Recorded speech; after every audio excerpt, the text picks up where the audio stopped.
hope that's a good introduction for your room, Rob. John, What this up, babe? song is giving me negative vibes. Really? You're getting negative vibrations from this? Listen closely. But the main thing is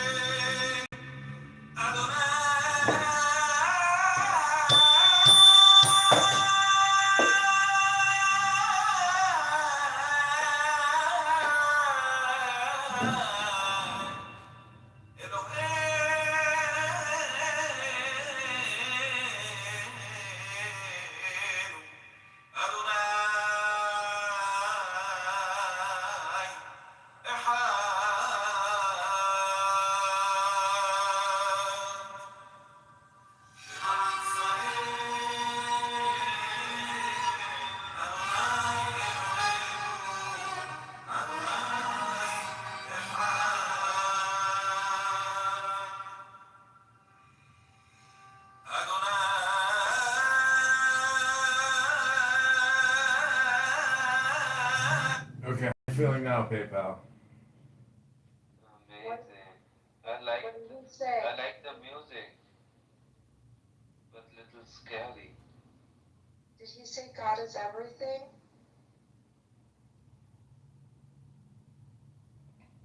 Did he say Adonai Echad? What does that mean? God is one?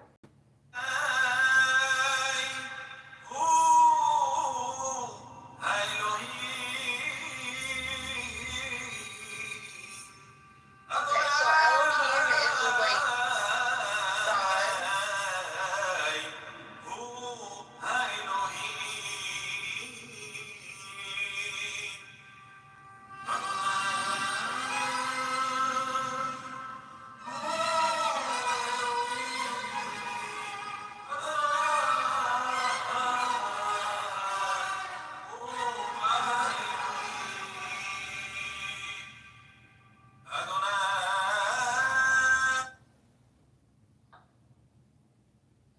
You gonna read a book here, Evital?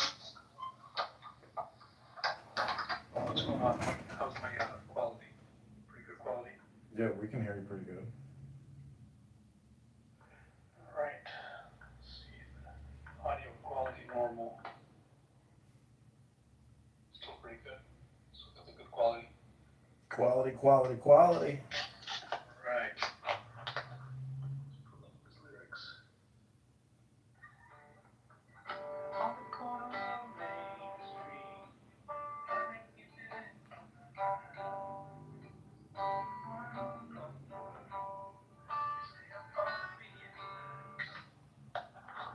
You guys ever heard that one? No, I never heard that song. It's work. I forgot that you played music. You ever heard that one? No, I never heard that one. Read my mind.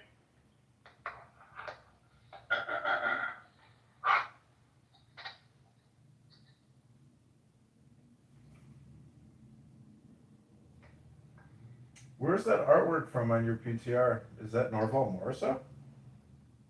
Oh, no, that's the traditional Cherokee art.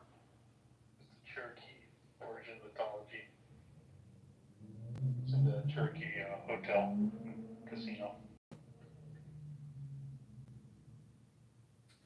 I put a link in the chat. That's the campaign to elect John Kitover for Congress. If you want to give $1, $100, or $1,000. But we're getting signatures this weekend out in Rockford, and I just did a pretty big podcast for about 45 minutes. So we've got press moving, and we've got $600 raised from Clubhouse. Are you signed up?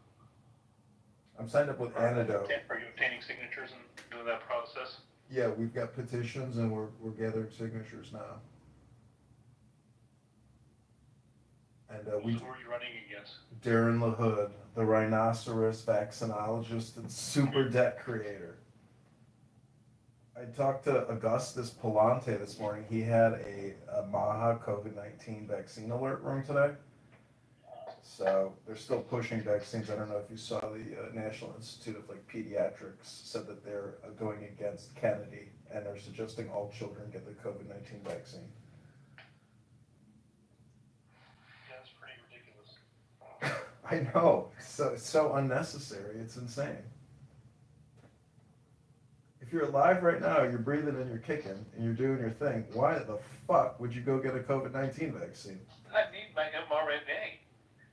You know what's been the gotcha question that I've really figured out from Clubhouse? Like, when they're prattling along about how important it is in the technology, you just ask them when they stop taking their boosters. Every one of these loudmouths decided at some point to stop taking boosters by making a personal decision. They say trust the science for everybody, but they don't trust the science. Like, none of them are fully boosted. People are also addicted to testing themselves for COVID-19 still. People have all these old tests around, and if they've got the flu or whatever it is, they're just like, you know what, I'm gonna rub this on my nose and see if I'm positive for COVID-19.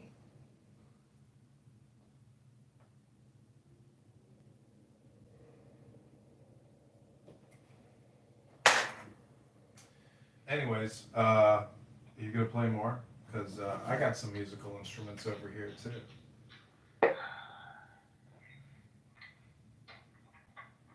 No.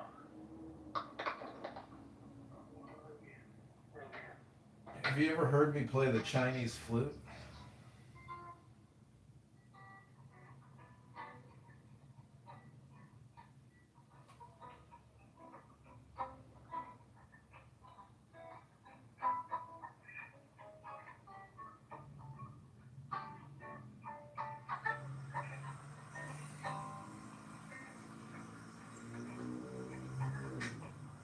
Nobody on the road, nobody on the beach.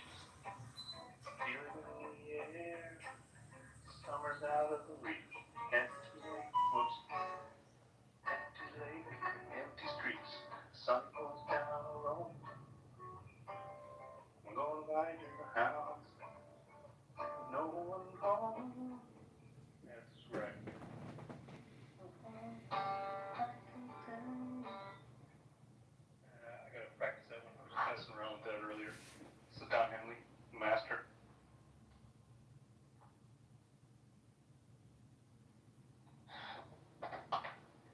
Freezing up. I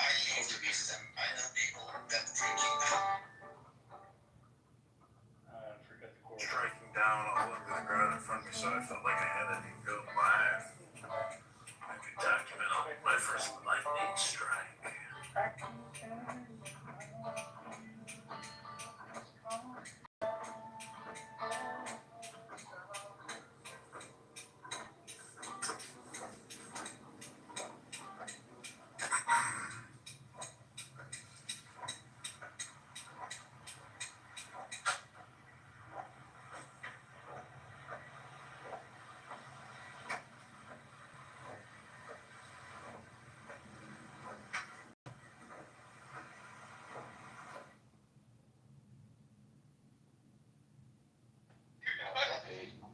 This is so funny. I love when Arabs roast each other. Nothing is more hilarious than that. I love what's going on. I'm really fucking joking. What the fuck, John? What's going on? This is John Kitover. Agency, dumbass nigga. John Kitover. Shut up, sorry. كيف حالك حبيبي؟ كيف حالك حبيبي؟ Oh my gosh, hello. Hello. What's up? My name is Adam Ferrari, Chief Executive Officer of Phoenix Energy. Really? I look forward to you joining us. Man, that's all good, but you can use it later. He can share it with his family. Yeah, وتحمس صراحة بنرجع وراك.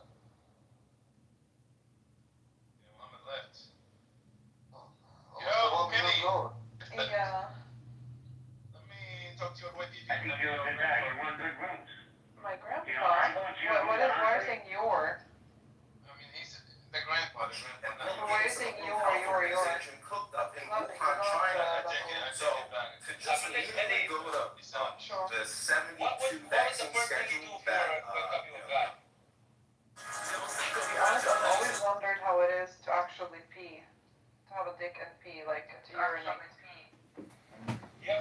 You have a little tiny clitoris. Your little clitoris is like a little penis. And when your little clitoris is to take a pee pee, you make a pee pee through your little clitoris penis.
Jefferson has my vote.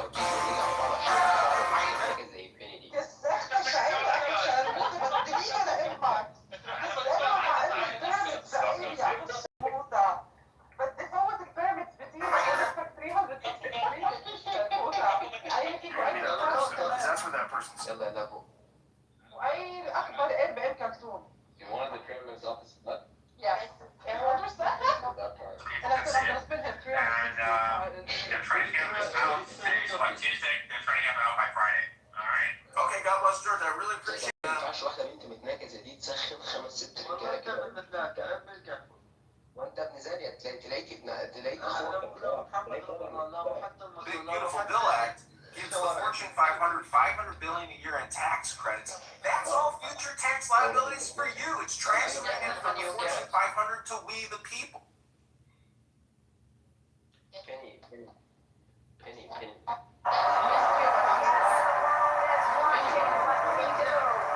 So you would like me to suck your dick, is that correct? Wow. Yes. Evidence of That's things. fine. So what's Stop the problem? opening up rooms and speculating that people are doing things that you have no idea what they're doing. Fuck you, bro. Like, hold on. Silent. When your king is We're living stay silent, okay? in a vaccine industrial complex. It's not a vaccine diet. This is not you targeted message. What the fuck you are, nigga? You in class or what? Talking about keep silent, dumbass nigga. Why don't you show Miss Devon some respect instead of asking such questions? Wait, who let the blacks in here? No blacks. Yeah, no blacks. Yeah, guys, remove any black people from here. Yeah. No, this is a Muslim room. This is a predominantly Muslim room, so. No, I'm not a Muslim. No, I'm saying it's a predominantly Muslim room. There's a lot of Mohammedans in here. So, like, we can't have black people in here because Muhammad hated black people. Muhammad did hate black people. No black. No, he said, yes, you know, he said, respect the Ethiopian even if he has a head like a raisin. No black, no Jewish. And he said that the gin on your left shoulder is black. Fuck you. So what's the dog? Use the left shoulder. By the way, علي انا ولا علي انت عاوز يا محمد هلا انا بقتل لك يا ابن الشرموطة لانه انا Exactly. يا ابن المتنكة يا ابن الجحفة بدي علي بديت امك يا ابن الشرموطة بدي امك وبدي فوت البيراميدز بامك كمان بدي احطك on top of the pyramids يا ابن الشرموطة وبدي ليك كمان كس وقايلة يا روحي عليك. كس امك sorry guys Wait, Penny, do you believe that Muhammad sucks dick in secret, or religion, so I don't know. No, this Muhammad, the Muhammad from Egypt.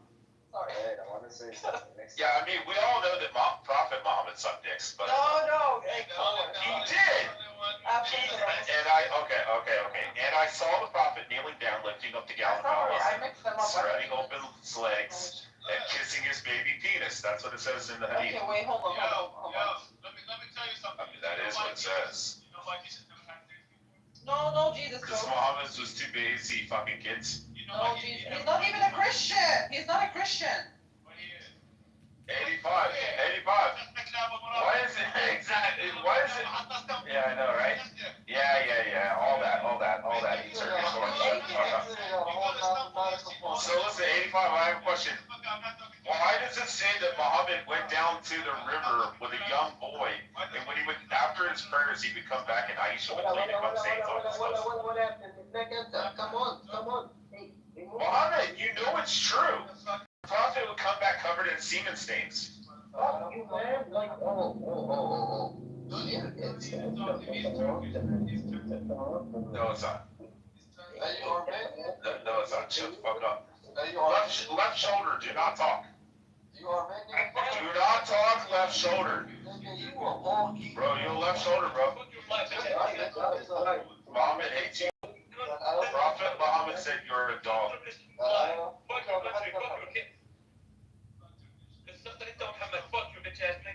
Turkish or faggots? Istanbul's a rat hole.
I'm just here living my best life, Habibi. كيف حالك حبيبي؟ علمك حبيبي.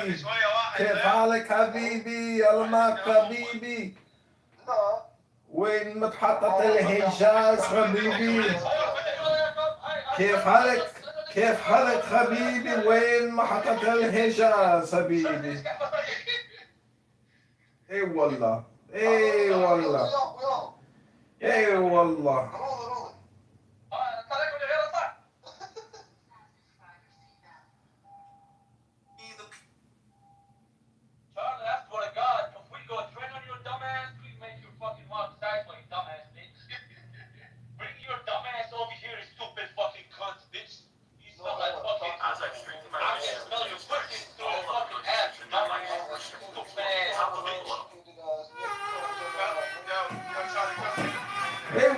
حبيبي.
These friends can order whatever she wants from the menu. The other has food allergies. You do your best to avoid food allergens, but accidents can still happen.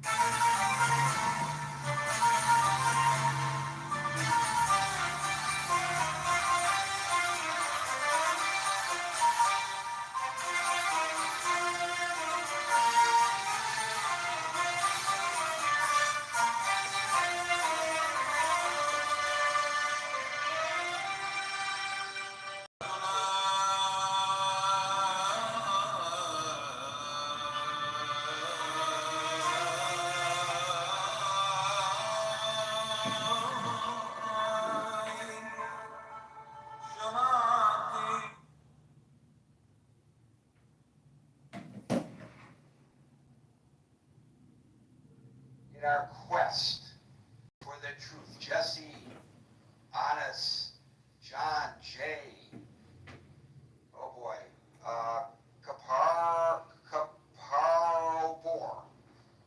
Al, Tamek, Javed, this one is Palmer Tracy, I bet you that's Tracy Palmer, and William.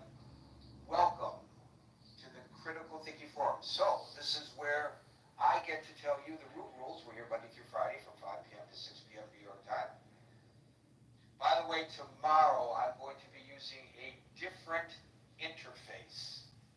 And I'm going to rely on Alan, who's got extremely well-developed auditory capabilities, to tell me whether there's an improvement or a degrading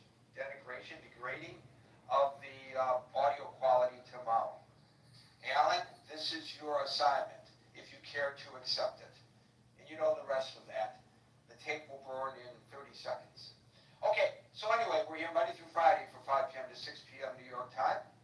Top of the hour, I will give you my opening salvo, which I hope encourages you to come up onto the stage and join us as Alyssa, Jim,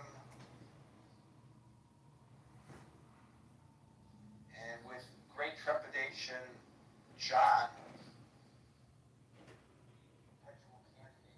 Why great trepidation, Gary? I'm inviting him up to the stage, Scott, because he's your friend, and I am going to hold you responsible for his conduct. I will gladly be responsible for my good friend, the candidate, Congressman hopeful, John Kitover. I will tell you one thing, if John gets elected to Congress, you think when George Santos was there, Congress was, an interesting place to watch? You think that Marjorie Taylor Greene, wait till John gets in there. They're going to say those people were vanilla. He's Nothing. the real Vanilla compared to John. Vanilla. Okay, and John, no more memes in the chat, thank you. I know you'll probably come back under another nickname. We do not want memes in the chat. It's a serious discussion, and we will keep it that way. Anyway, boy, I'm going to run out of time here. I will call people in the order in which I see them, which may not coincide with the order in which you see yourself. Worry not if it appears that I've skipped over you. I always get to everyone. Unlike many of the other rooms on Clubhouse, we speak one at a time, and we endeavor to not interrupt one another, and we endeavor to treat each other with a degree of decorum and respect, and for that, I thank you in advance. Generally speaking, after people speak, they're removed to the stage to the audience, not punitively, but so that I can maintain the order without getting lost. If this happens to you and you want a second go at it, raise your hand, time permitting. You will be given a second opportunity since we are here from 5 to 6 p.m. New York time at about 5 minutes to 6. We will no longer be inviting people onto the stage, but if you're already on the stage and in queue at the 6 o'clock hour, we will go into extra time to give everybody an opportunity to speak. Welcome to the Critical Thinking Forum. That's the fastest in history. A new record by Gary Baumgarten. Caper, John, welcome to the stage. I don't think I'm going to have time to welcome people individually who have subsequently joined the audience, but welcome to you all. And Tiger, congratulations for having the fortitude to come up to the stage after yesterday's discussion. Marad, welcome to the stage. Seconds away from starting at the top of the hour, literally. Barbie, welcome to the stage. Welcome to the Critical Thinking Forum. We're here Monday through Friday from 5 p.m. to 6 p.m. New York time. Today I wanted to delve back into what's really going on with Mr. Putin. And I think now, there was a lot of speculation when he went to Anchorage about whether that was all form and not substance. And I think a lot of that was a criticism of the president, but really, the critique should have been, I think, and I think we're all potentially guilty of this, if I'm correct in what I'm about to say, the critique really should have been about Putin. Because it seems that Putin is playing the president, he's playing Zelensky, he's playing the European community and NATO, he is playing the world. I don't think he has any intention of meeting with Zelensky. I don't think he has any intention of ending this war. His intention is exactly what it was when the first time they invaded Ukraine, and then Ukraine was promised security guarantees, whatever the hell that means. You know, we say things, and it sounds great, but what the hell does it actually mean? And, well, we gave them the security guarantees, and what happened? Well, Russia just, when he was ready, just marched right back in, literally. And so what were our security guarantees anyway? But the more important thing is what's going on the ground right now. And I think those of you who have been watching the chat probably are not surprised that I am moving in this direction, because the day of the meeting in Anchorage, while they were meeting, they intensified their attacks on Ukraine. And the subsequent day, they intensified their attacks on Ukraine.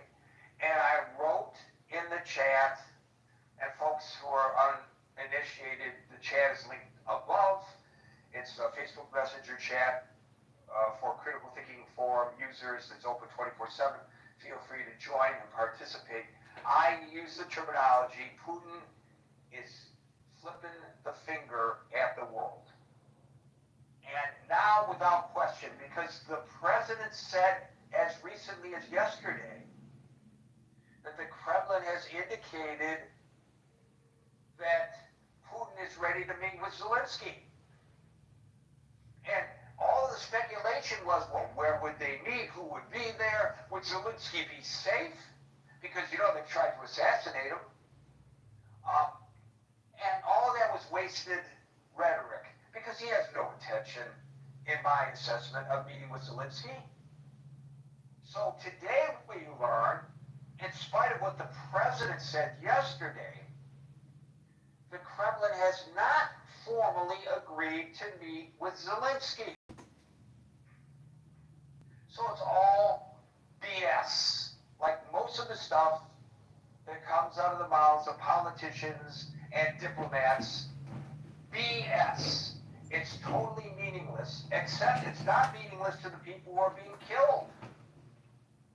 And when we say people are being killed, This is the Gary Baumgarten let me podcast point out on Clubhouse. something that we rarely talk about with specificity, but it is so necessary to do so. Unlike in Gaza, if somebody tried to make the comparison, unlike in Gaza where Hamas was hiding behind civilians, presenting a conundrum for the IDF. Do you go after them, or do you let them live and basically give up on the war because they're hiding behind civilians? So what Israel tried to do as best as they could, with some success and with a lot of lack of success, they notified the people who were living or working or whatever in that facility were coming, get the hell out, and then they would attack. And of course, when they warned them, of course, they were also warning Hamas. So many of the Hamas guys, as soon as the warning came out, the people fled the building, and the Hamas people went underground, literally, to tunnels that were built under the buildings. Okay, fine. But there was a reason, a rhyme, a reason, whether you agree with it or not, as to why Israel attacked what appeared to be civilian populations, despite their attempt. And by the way, they did the same thing in Iran. They did their best to minimize civilian casualties there. This is not what Russia is doing in Ukraine. And if we want to have moral indignation about the way the Israelis are prosecuting this war in Gaza, and people have the right to take that position, whether I agree with them or not, they have the right to take that position. It's a legitimate position to take. Why are there not demonstrations on the street over what Russia is doing? Because there is zero justification for their attacking apartment buildings in the cities of Ukraine. There is a military force that's not hiding behind civilians. They are out in the open. They are at the front, and that's where the battle is supposed to take place. Although it should never be taking place, of course, because it's an invasion of a sovereign nation, but that's where the battle should be taking place. Where the hell is the indignation over that? So at a time when he is saying, oh, I want peace, and the president of the United States is saying, I think Putin really wants peace. I think Putin really wants peace. I think Putin really wants peace. Then why is he accelerating his attacks on the civilians? That's not an indication that he wants peace. And by the way, Leon Panetta said it best today in an interview on CNN. If Putin really wanted peace, he would agree to a ceasefire and then negotiate. That's how it's done. No, instead, he increases the attacks, and then they put out a statement accusing Ukraine of accelerating the war. That's exactly what the Kremlin did today. Point the finger at the victim. By the way, there's a parallel there when it comes to Israel, but we're not talking about Israel today. But I threw that in anyway because I felt like it. Putin does not want peace. Putin wants a military victory in order to get territory that he wants, and until Zelensky is willing to capitulate and agree to this so-called land swap, which is not a land swap, it's swapping occupied territory for unoccupied territory. That's what their vision of a land swap is. It's a land confiscation. They're attacking in one area that they could get in order to get Ukraine to agree, because they want this war to stop, Ukraine to agree to say, okay, stop. Give us our land back, and you can take our land over there, which is mineral rich. That's what's going on. Give Putin some creds. He's freaking brilliant. And there's been a lot of discussion about how easily Putin is playing Trump, and has always played Trump. A lot of people have made that allegation. I don't know whether that's fair, or whether the people who say that are saying it because they just do not like Trump and can't say anything positive about him. I will take Trump at his words and say that he wants to help negotiate a peace, and it may not be altruistic, it may be because he really wants that Nobel Peace Prize. He said so, but I don't really care what his motivation is. If he's successful in helping broker a peace, all power to Trump. I'll give him tremendous credit for that, like I did for the Abraham Accords, which I believe were the big brainchild of his son-in-law, but still, he had to sign off on it, and it's his administration, his first time around, he deserves credit for the Abraham Accords. So I'm not suffering from Trump derangement syndrome, which really doesn't exist. But in this case, it's pretty obvious that Trump is being played by Putin. What did Putin get out of this? And somebody was really, two people the other day were dismissive at my suggestion that Anchorage was a photo op for Putin, who's trying to re-establish his image as a serious member of the international community leadership. And so he's greeted by an applauding President Trump on a red carpet, and then is given a ride in the Beast, and people say, that's no big deal. It's tremendous deal. And to Putin, it's sort of like the image of him riding bare-chested on a horse. Remember that? That's exactly what this is to Putin. So Putin got that out of it.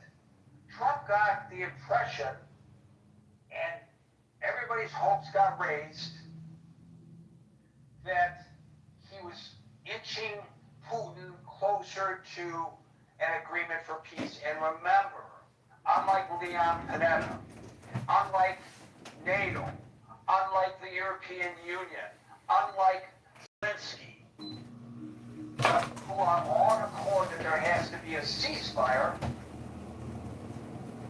our president, who's smarter than anybody else, and I'm not saying this sarcastically, I'm quoting him.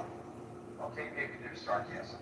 Our president said, no, we don't want a ceasefire, I want a peace. And I think that Putin wants a peace. We don't need a ceasefire, we need a peace. Which I think is an indication of how naive he is about how these things work. I can't, unless there's malice involved in this. And then the next day, after all the others said ceasefire, ceasefire, ceasefire, he comes out and he says, well, yeah, maybe I could go for a ceasefire. The person in control of all of this is this very smart, very conniving, the guy who was the head of one of the most premier intelligence agencies in the world during the Cold War, Vladimir Putin. I can see it no other way. He's playing us all. In Gary's opinion, your opinion may be different. I'm going to find out right now by calling people in the order in which I see them, and today that order begins with Scott. Gary, great to see so many friends on stage. Representative Advocate, very interesting, very geopolitical, institutions.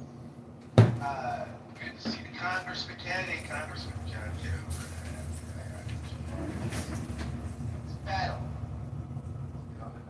Also, my friend Alan, who has a great version of Gary, maybe give me a guess. Alan's fantastic, great choices. Well, Gary, it's been said that Trump was said in this room just the other day that Trump has been battle-tested negotiations in the crucible of New York City real estate. But whether or not Trump has been successful there, he's rebranded and saved his financial empire through reality TV. We can leave that for another day, Gary. My many thoughts as a guy who's in and out of the Big Apple all the time, working muscle. But yeah, I think I don't think it takes great geopolitical insight, thankfully, because I don't have it, to see that Putin is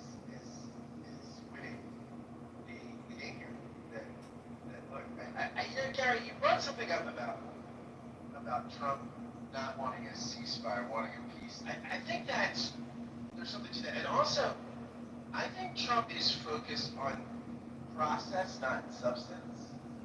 So I think rather than saying we want like a ceasefire or what this, like the European leaders want, he's into, I don't know, we gotta do this. Okay, we got, we had a very good meeting. Now we're gonna meet with Zelensky. Then we're gonna meet here. And as if that just the meetings themselves are accomplishment, right? And that if you just sit down enough times, yeah, there's some kind of automatic result, and that result is some kind of just peace, right? And I say that again, a just peace, right? I mean, Martin Luther King said that peace isn't the absence of conflict, but the presence of justice, right? As you said earlier, Gary, this is unjust forms. It's a vain, illegal, unjust war. And any concession is moral tragedy. I'm not saying that concessions may not be made, but as I said before, when some of the folks on this stage that pop in talk about the fact that we have to make concessions to Ukraine, they do it with a little twinkle in their eye, almost like they're rooting for Russia, which is fascinating. They don't say this is sad, it's tragic, but we might have to. They're almost not getting the fact that they don't think Ukraine has prospects. But yeah, I think you're right. I think Putin is playing, or at least what you propose is possibly Putin, I think, is playing Trump like a fiddle. I think Trump, somebody posted that thing from 2013. Remember when Trump was holding the Miss Universe pageant in Moscow, and he tweeted out, I'm holding, will Putin attend? Will he become my new best friend? This is a killer and a tragic and terrible person. In 2013, Trump wanted him to be his best friend. I mean, this is weird, right? I mean, that's strange. I know we all think that was strange. By the way, I think that Jeffrey Epstein was probably upset by that because he was his best Yeah, of course. Well, I mean, Putin's got a lot of good-looking girls. I think he can eclipse us. But I don't know why people don't find things like that. Some of the in Trump's words just don't find that disgusting, right? But they don't. It's as if it's like what Trump said. Like I can go out on Fifth Avenue, okay? I can shoot somebody and I wouldn't lose a single vote. I suppose he's right about that. I mean, Trump has been right about many things, and one of them has been the absolute. I think he said he wouldn't be arrested, and maybe now with the latest. When you feel my heat looking. They can't lock Obama up now for all the planning to steal the election from all the Russian propaganda. Straight. By the way, one of the finest looking people to ever be in the cabinet. And Christy Noem used to be more attractive, so she had this fashionista kind of makeover. I mean, she was a much lovelier person as a governor. I thought her fashion sense and just her sensibility for makeup was just much better.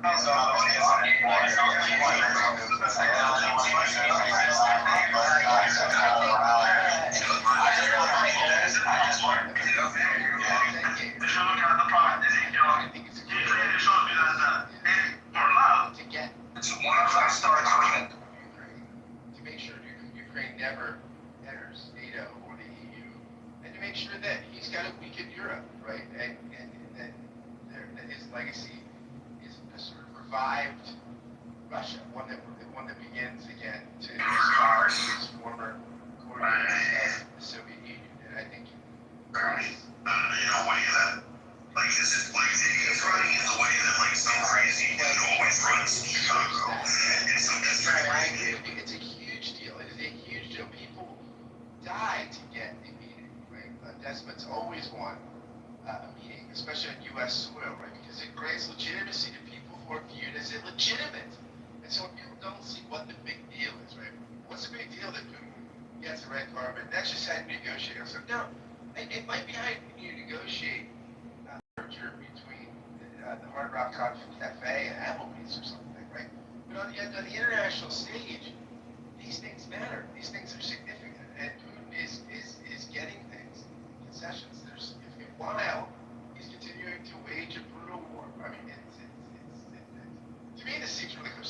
Gary, we talk about pretty complex things here, and there are not easy answers, but this is not one of those days. I think that Putin is playing Trump, and he's playing him for his own immoral and unjust ends. And there you go, Gary. That's my story. I'm sticking to it.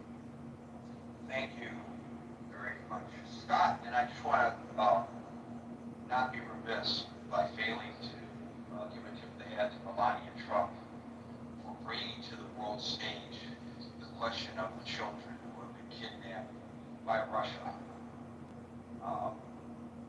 Her husband didn't do it, but she did, and now he's forced to address it. I believe that she's absolutely the lead on this. She wrote that letter to the Kremlin, begging Putin to release the children. I think she's heartfelt in that approach, and I want to give her a lot of credit. A lot of people have criticized her because she's been an inactive first lady, as if first ladies have some responsibility to be active. It's their prerogative whether they want to involve themselves in issues or not. It's not mandated that they do by any stretch of the imagination. But in this case, I give her a lot of credit for actually getting involved, and she's got the bully pulpit, and at least it's being discussed now. And people who it may have eluded them that this is part of this war, that nobody's out on the street protesting against, on Columbia University's campus, in Times Square, at Harvard, at UCLA, at the University of Michigan, were the encampments demanding that the children be returned. I call on these people of goodwill to come out again and demand that the children be returned. There are no Jews in Putin's army. No Jews, no... Get a picture of Russian soldiers in yarmulkes going into camp. They'll be protesting. They'll be protesting, yeah. Thank you, Scott. We'll go to Dave next with heads up to Alan. You follow Dave. Dave. Yes, so Gary, we have an opportunity here, just like Israel fighting Hamas, and you say the communication warfare right now. Right now, we need to gear up the communication warfare. Just like you say, the world should recognize Putin has zero sincerity in having this talk, because during the EU leader meeting at Washington, Putin already, organizing Belarus, about 40,000 rushing to the border with Ukraine. I don't know if you know about this. So absolutely a kind of middle finger to all the, European leaders at Washington DC together with Trump. So what the US and Europe need to figure out is communication warfare. And I think today, Trump called Viktor Orban, it seemed like, after he spoke to Putin. And I think it seemed like he's trying to urge Viktor Orban that Ukraine join the EU as part of the process to increase the security for Ukraine. And I think Viktor Orban might be the country, Hungary, to organize the trilateral summit between the US, Ukraine, and so these are ongoing negotiations. But I think the solution is this: just like how Israeli is handling the situation in the Middle East, there's only one language. In the Middle East, if you don't speak the Middle East language, just like the European has zero clue, just intervening and wasting time, that is not helping. And so the European has to learn how to speak the Baltic country language. Putin is a big bully, and you need a way to deter the big bully and to tell the big bully we mean business. That means the next step is, the recent Pakov, there's no the attempt to quickly encirclement but I think that was quickly destroyed by the Ukraine. That was like 2 days ago. So just in case anybody keeps saying Bakrov, this is 2 days ago. So the settlement is totally destroyed. And so what I want to say is this. Germany is talking about putting army, French is talking about putting army. I think the best way is to try to figure out a system to increase the number of Latin American countries fighting. Okay? Right now we have about 3,000-4,000 Colombian fighting them. I think we should try to have a very good scheme to encourage more Latino countries to come to Ukraine, increasing the number of Latino countries present there. Just having the number will immediately tell Putin we made business. We made business. And also instead of this Latino country coming to US, now we come up with a good scheme for them to go to Europe. And I think we need to increase the number of military presence because Ukraine is winning. What we need is increasing the number of people on the field, just to showing the number is enough to tell Putin we made business. At the same time, Putin's oil refinery capability has been destroyed 10%. And so I think in the negotiation, US and Europe has to show like we're going to increase that to 20% by next week, maybe 30% by 2 weeks later. I think that would really, tell Putin we made business, and then we increase the communication warfare to address the populist population in Europe who tend to favor a little bit of Russia. So basically, just like Russia in Israel, identify the strategy of multi-front war and work on it one by one. Just like what Israel has achieved. All of them is gone. So Dave, you bring up a very interesting point, and I want to expand on it just a little bit here. And that is, you're talking about any peace proposal must include security guarantees for Ukraine. And that means all these countries will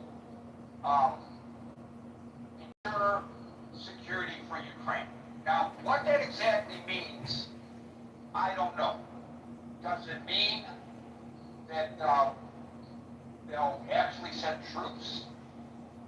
Does it mean that they will defer to UN peacekeepers who are not allowed to fire around unless they come on attack? So you can walk into a village that's being quote-unquote protected by UN peacekeepers, and you can massacre people right in front of them, and so long as you don't shoot anybody wearing a blue helmet, you can do so with impunity. I don't think a lot of people understand that because we call them peacemakers. Okay, so wait a minute, let me get to the question. The question is, why the hell, if people are talking about security guarantees for Ukraine in the future as part of a peace plan, do these nations have to wait for, you don't need Putin's agreement to provide security for Ukraine. It's happening now. It may or may not happen in the future following a peace. Knowing Putin and whoever the subsequent leaders of the Kremlin might be, based on past experience, it would just mean that they'll bide their time and invade again.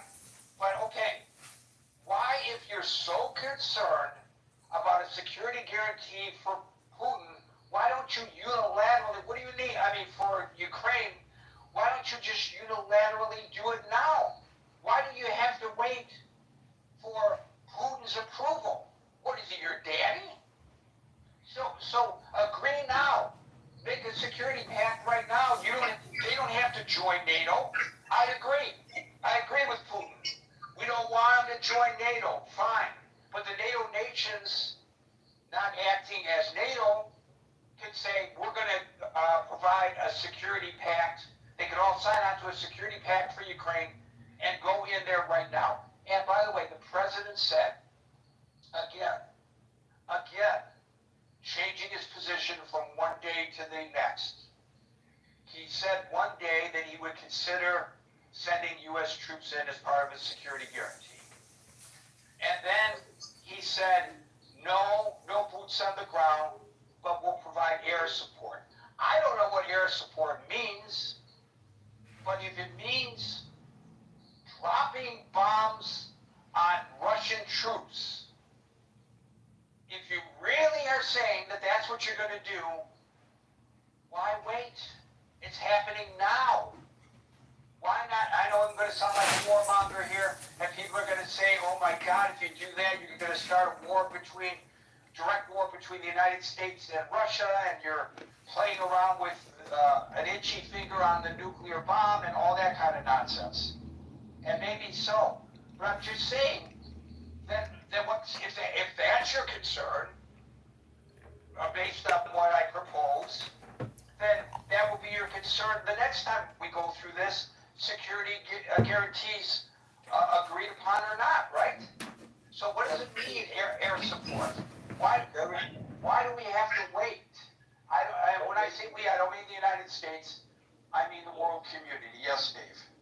All these European leaders, including Trump, they fear the most is putting boots in Ukraine because they fear the opposition coming from Democrats, coming from populist population in Europe. So that's why no waiting. There is speak the language.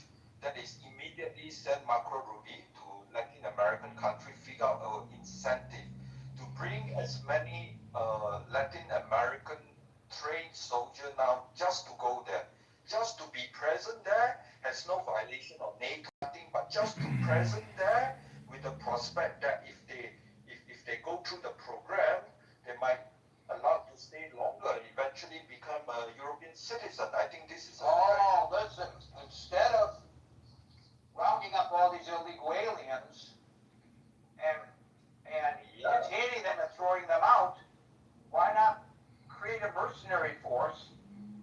And if they join the mercenary force and they go to Ukraine to fight the Russians, if they survive and they come back, then we fast track them to U.S. citizenship. How about that? Those Colombians already there in Ukraine, 3,000-4,000, right?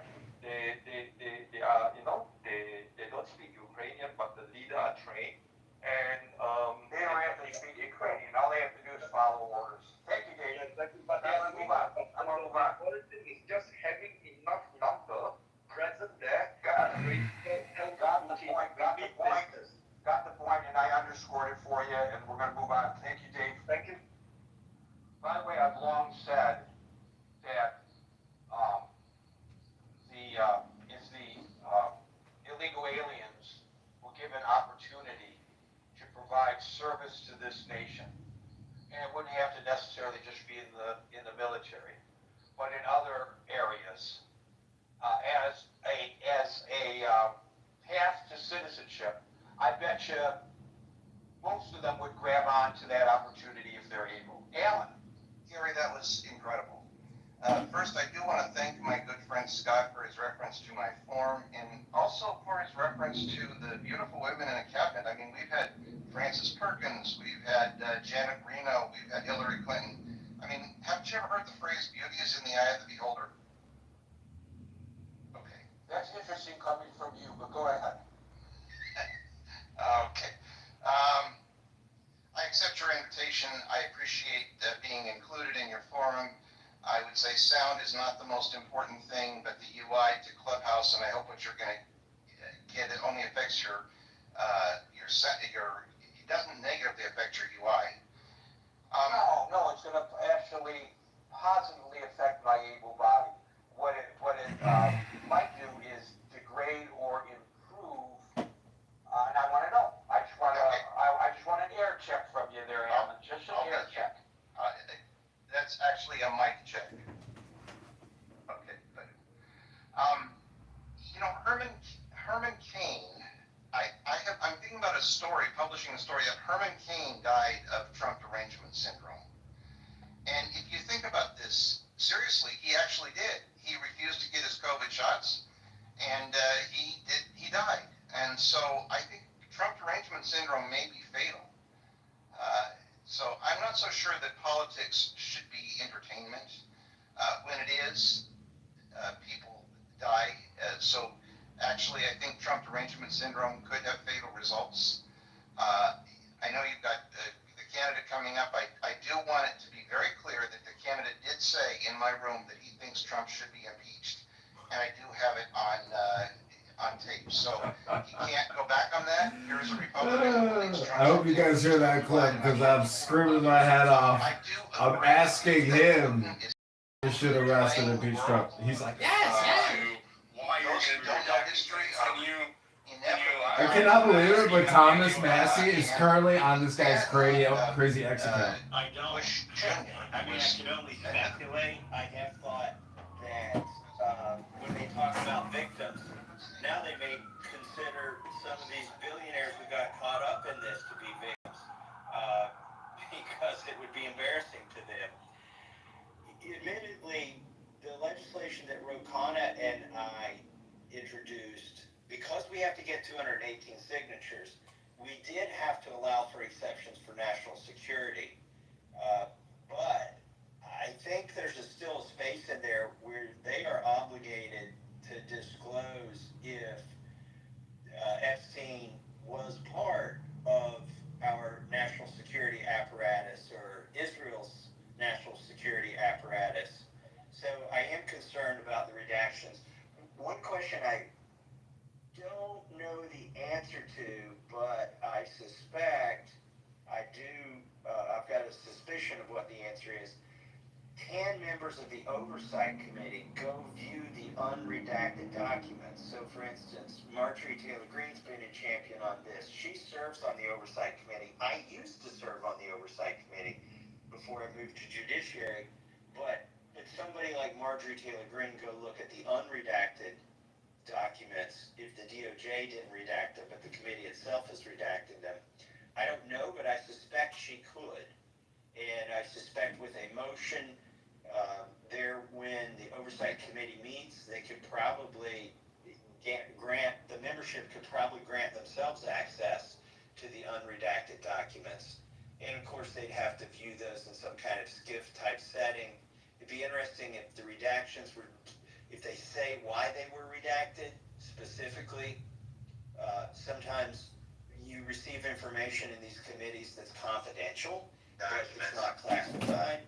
So, for instance, when I was on the Oversight Committee, the TSA showed us when they tested the screeners at airports, what the rate of failure was.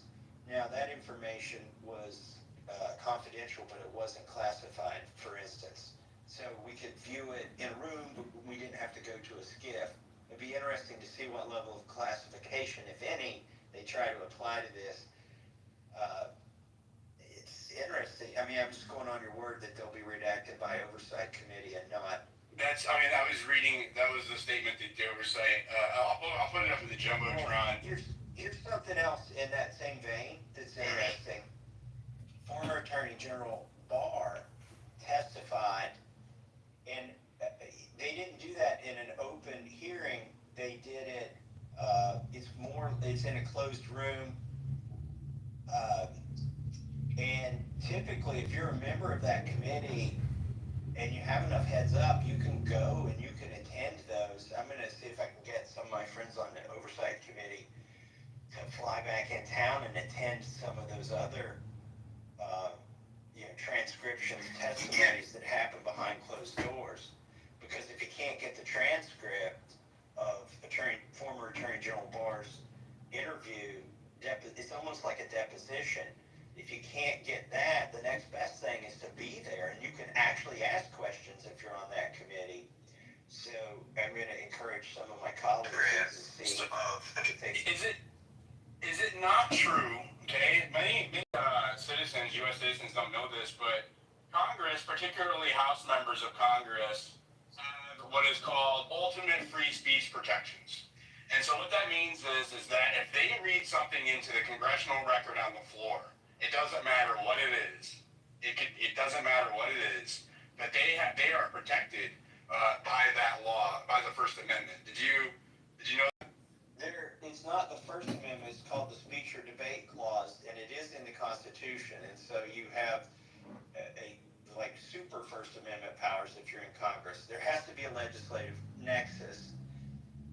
It's been ruled to cover your committees or your staff, and committee staff, because they're part of Congress. In fact, it covers the Sergeant at Arms and the Capitol Police. This is why you can't subpoena them, or you can't do a FOIA request, for instance, on a congressman's emails. It's never happened. It will never happen as long as the Constitution stays that way. And it's an important, I know everybody tends to want Congress to live under the same laws as the rest of America, but our founding fathers decided that it was important that congressmen couldn't, for instance, be sued for defamation for anything they said on the floor of the House. They couldn't be put in jail for releasing national secrets if it's said on the floor of the House. And I know what you're thinking, but here's the problem. How do you get those documents to get them to the floor of the House and read them? They keep you from, I've been in SCIFs, I've been in settings where there's only one copy of them and they prevent you from taking them out, and you're not allowed your phone in there. You can't even go in, take notes, and take the notes back home with you. I had this issue when we were trying to get the 9/11 report released. I could go in the SCIF, I could read it, I could come back out, I could compare it to the redacted version, and I did that a couple times to try to figure out what they had redacted and what the American public couldn't see that I could see, but I could never take that out of there. So it's not like you can get the Epstein files on a jump drive and release them. They're just not going to let you have them as a member of Congress. Now, if there were one or two things specifically that you could memorize and then come back out and say, yeah, you can do that. You won't go to jail. You won't get a fine. You won't be sued. You won't even have to go to court because of the Constitution. The problem is that Mike Johnson or Hakeem Jeffries could say, we deem you untrustworthy now, and we're not going to let you have access to any more of this information. And by the way, we are allowed, I don't even think... So it would be career suicide. No, there's things I've done that might be considered that, and it still hasn't happened. I don't think it would be career suicide. It's just something you would have to contemplate, and would it be worth whatever it is that you could remember in your head and bring to the floor, because you're not going to be able to come out with a binder full of documents. Right. Well, thank you for that insight, because I've always kind of so many things get obfuscated through quote unquote national security or classification, and we've seen from government redactions over the years that they classify anything from they overclassify by a lot. We've seen instructions on how to operate a toilet at some point in time. So this is a problem. Go ahead. Well, ultimately, they can classify it as high as they want, but ultimately that belongs to Congress. Congress paid for those documents, and we can get them. And then it becomes a matter of whether Mike Johnson and the committee chairman will let other members see them. And so it kind of grinds down into that. Do you think that MTG is going to be able to get a look? I talked to her.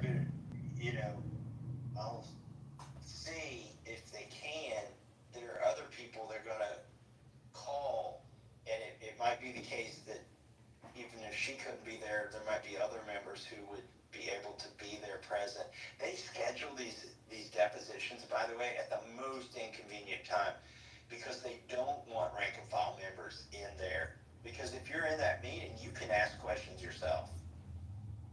Let me ask you real quick, what did you think about the exchange that went there? Comer put out a statement on what was said, to a greater or lesser degree.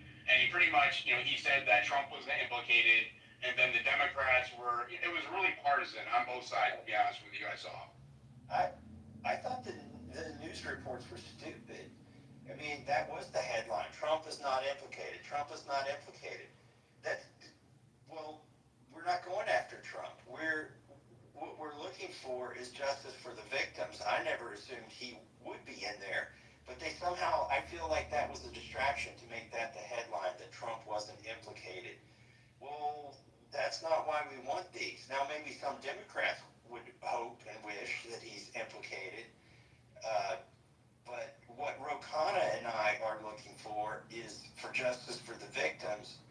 And by the way, I'm not sure if we mentioned this in the other space, Rokana and I have scheduled a press conference in front of the steps of the Capitol on September 3rd, when it's the first full day that Congress is back in session.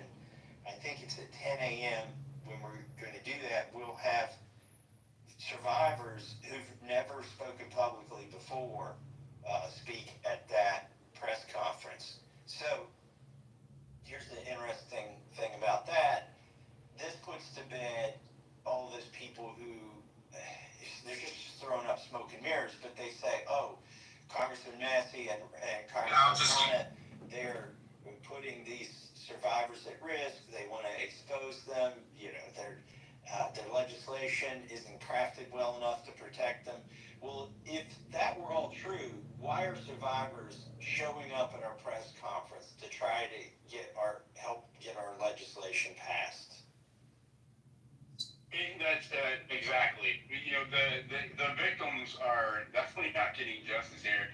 And when I see the partisanship on both sides, the Republicans and the Democrats, and what I think I see is a uniparty strategy to intentionally make this a partisan issue. That way people aren't focusing on the facts of the case and are perceiving it more as an attack by the opposition party. Right, and I can only imagine the amount of heat that you take when you were talking about, career suicide. Just in reporting on Epstein myself for the last 2 months, the amount of threats and the amount of heat I have taken, doxing attempts, harassment, you name it. I mean, you name it. People, Nazis on my stage. I have Senator Shane from Oklahoma. He's a state level senator. They've experienced some kind of weird intimidation ever since we started covering all of this. Which part of this do you think I don't understand? Yeah, when this stuff heats up, my phone battery life goes to about 15 minutes, and I can go sometimes 24 hours without even being able to read a text on my phone. There are times when there's a lot more scrutiny applied, and we'll see what happens. Definitely, they're keeping score the wrong way in D.C. I think some Democrats are keeping score by the number of times Trump's name might appear in the documents, and the Republicans right now are keeping score on if they can just completely avoid taking this vote and going on the record at all. And Speaker Johnson is acting like he's being persecuted here, which I think is totally ridiculous. The only reason he feels persecuted is he's got to decide between carrying water for this administration and being part of a cover-up, or being for the victims and transparency. And I think he sees it as his job to keep every Republican from having to actually pick between those two choices by expressing a vote on the floor of the House of Representatives. That's why he didn't even bring, I suspect, there's a few reasons why he didn't even bring the fake resolution to release the Epstein files, the non-binding Pretty Please Mother May I resolution. He didn't even bring that to the floor, maybe because he realized that people would see through it, but more likely he didn't even want people to go on record with a fake resolution. And the fake resolution is full of flaws. It refers to a section 2 that doesn't even exist in the document. So that's another reason he probably didn't bring it to the floor. And finally, the fake resolution was more or less 9 Republicans and 4 Democrats currently on the Rules Committee, and one of the Republicans voted for Ro Khanna's amendment to release the Epstein files, which left 8 Republicans exposed in that committee. So really the resolution, the fake resolution that Mike Johnson has was merely, I think its entire shelf life and its entire reason to exist was to protect the 8 Republican members of the Rules Committee who had already taken a publicly toxic vote to give them some cover, and they realized that fig leaf might work for those 8, but it wasn't going to work for the whole House of Representatives. And Representative Massey, I wanted to ask you about that. You know, you like you said, you have a bipartisan petition in on the floor. Well, not in the floor, but in the works in the House right now that you are hoping to have ready by the time you guys get back in session in September. Where is that? Where do you stand with that right now? Do you have all the signatures you need? Where does that stand? So it's completely ready. It had to be ready the day we filed it. By the way, Speaker Johnson has tried to spread falsehoods about it. He said we didn't run it through Ledge Council. That's the Legislative Council. That's the nonpartisan part of Congress that reviews your legislation before you submit it to make sure you got all your I's dotted and your T's crossed and your punctuation right. You're referring to the right section of law to modify if you're going to modify law. Well, number one, he can't know if we ran it through Ledge Council or not because they keep all that stuff private. And number two, we did run it through Ledge Council. And not only did we run it through Ledge Council, we ran it through the parliamentarian. So the stuff is done. It's finished. There are not mistakes in it. It takes 7 days to ripen according to the rules, and we had 6 legislative days, actually 5 because Mike Johnson released us early to get away from all this Epstein stuff. So the bill didn't have time to ripen, and so we couldn't collect signatures yet, but because they've been having these pro forma sessions, which is another sort of miniature scandal in its own, where Mike Johnson and Leader Thune, every 3 or 4 days, they hold a session with nobody there, and the entire purpose of gaveling in and gaveling out is to keep Congress from going into a real recess as defined by the Supreme Court in 2014, when in Obama's case with the National Labor Relations Board appointments, recess appointments. In any case, we're having these recess appointments at the behest of the leadership with nobody on the floor of the House, merely to keep 14. Sorry, what did I say? We're having these pro forma sessions merely to keep Trump from making recess appointments. And Trump's not complaining about it. Nobody's talking about it. The reason I bring it up was, not to go down another rabbit hole, but to point out now 7 days have elapsed, 7 legislative days have elapsed, because every time they hold one of those, the ticker goes 1 day forward, even though they're not having real business on those days. So as soon as we get back, we can start collecting signatures. As soon as we get to 218 signatures, then it takes 7 more days, and then it can be brought up, and the speaker can either bring it up immediately, or he can wait a couple more legislative days. So is there a threshold? Is there a deadline that you have to meet to collect the signatures that's going to run out per se before you have to try again? No, it goes to the end of Congress.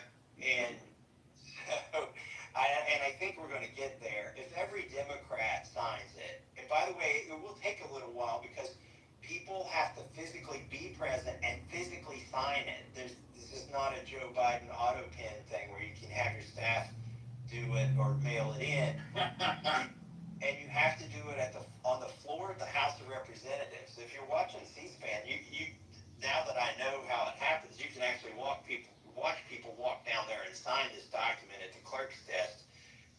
You'll see people doing that. And so 218 people have to sign the same document.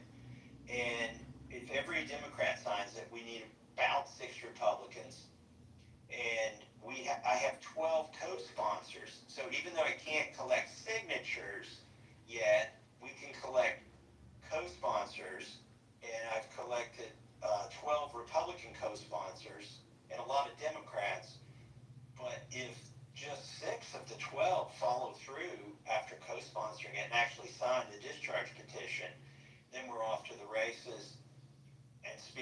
Johnson has two choices that I can see. He can either let this proceed to the floor for a vote, a debate and a vote. There will be a debate, then there'll be a vote. Or he can use the Rules Committee, which means he's got to get it through 9 Republicans and 4 Democrats there. If 3 Rules Committee members defect, he's got a problem. 3 Republicans defect.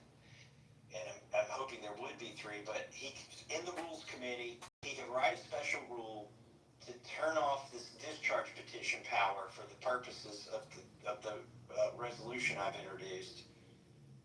But he would still have to get a majority of votes in the Rules Committee to get it to the floor, and then he has to get 218 votes on the floor. And you might say, well, why would anybody vote for that if they're in favor of releasing the Epstein files? Well, it's because they may hide it in another piece of legislation. There may be one sentence in an otherwise very popular bill where they change the rule to turn off the vote on the Epstein files to keep it from ever being a vote. But this is where everybody needs to pay attention.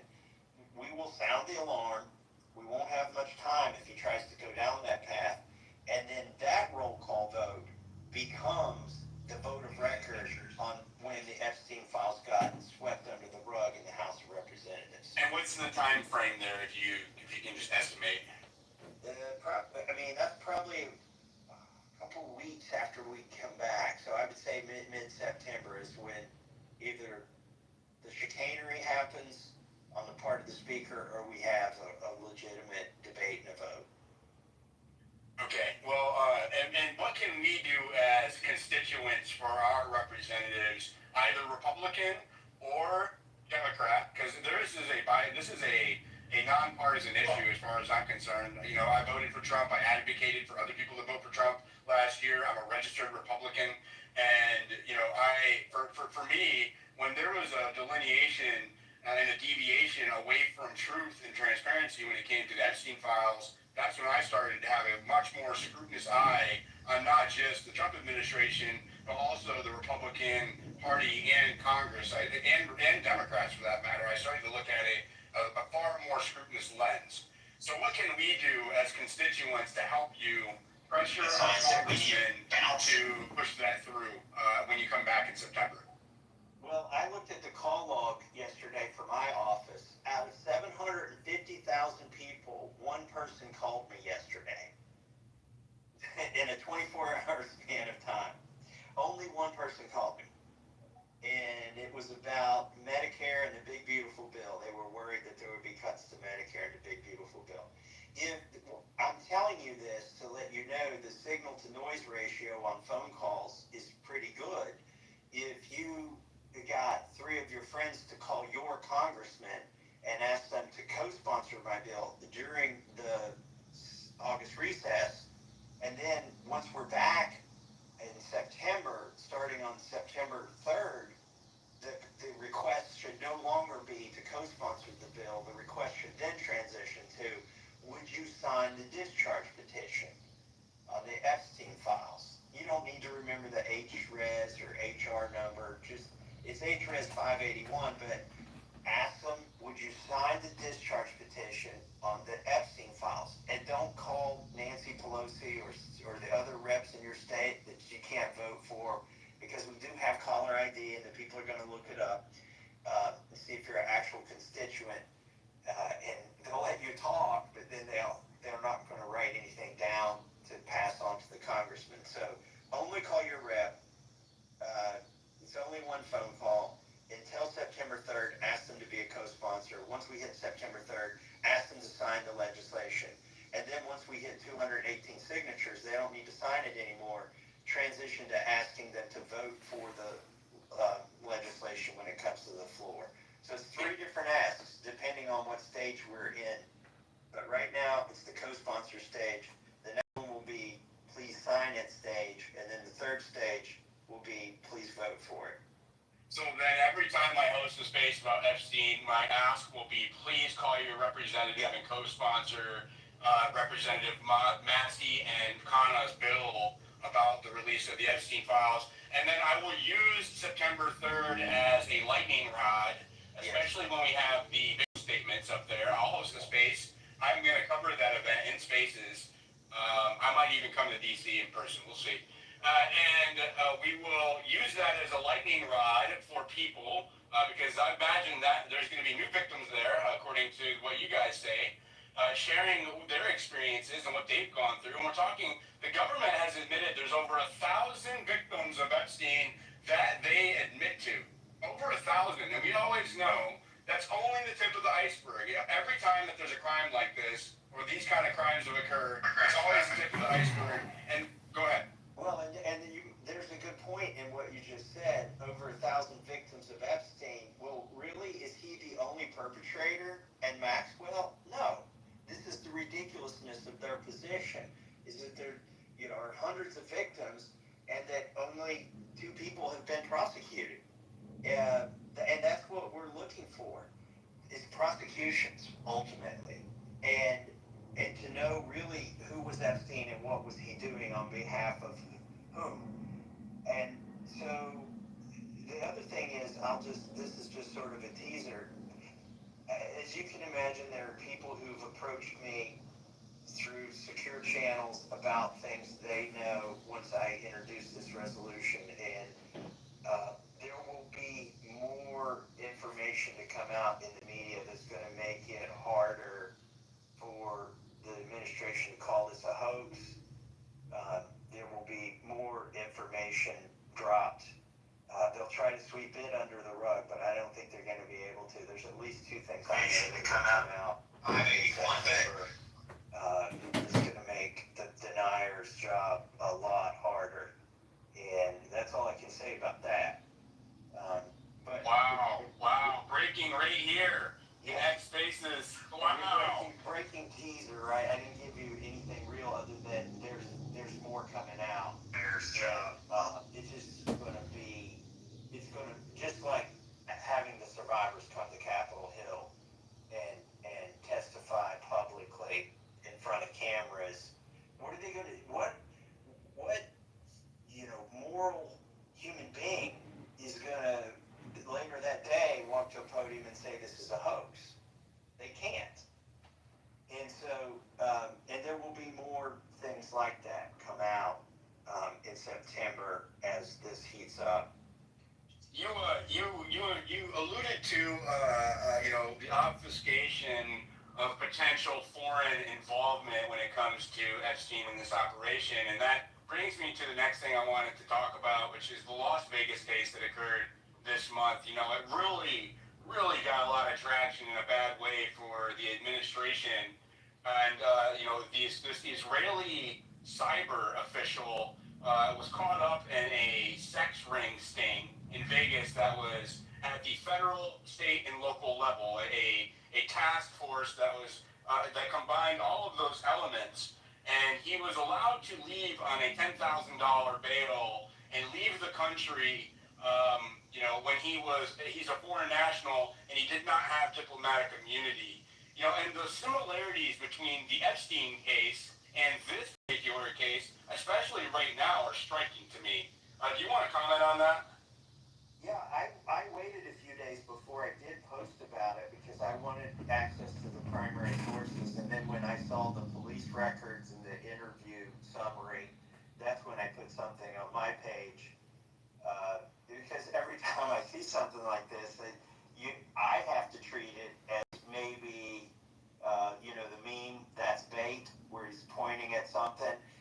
I have to treat it as an effort to discredit me if I amplify it. I approach it the same way, Mr. Massey. If it turns out not to be true. So in this case, it turns out to be true. In fact, to a degree that the State Department had to put out a statement, which may or may not be true, saying that they had nothing to do with it. Now, whoever put out that statement may firmly believe that the State Department had nothing to do with it, but it might be a case where the right hand doesn't know what the left hand is doing.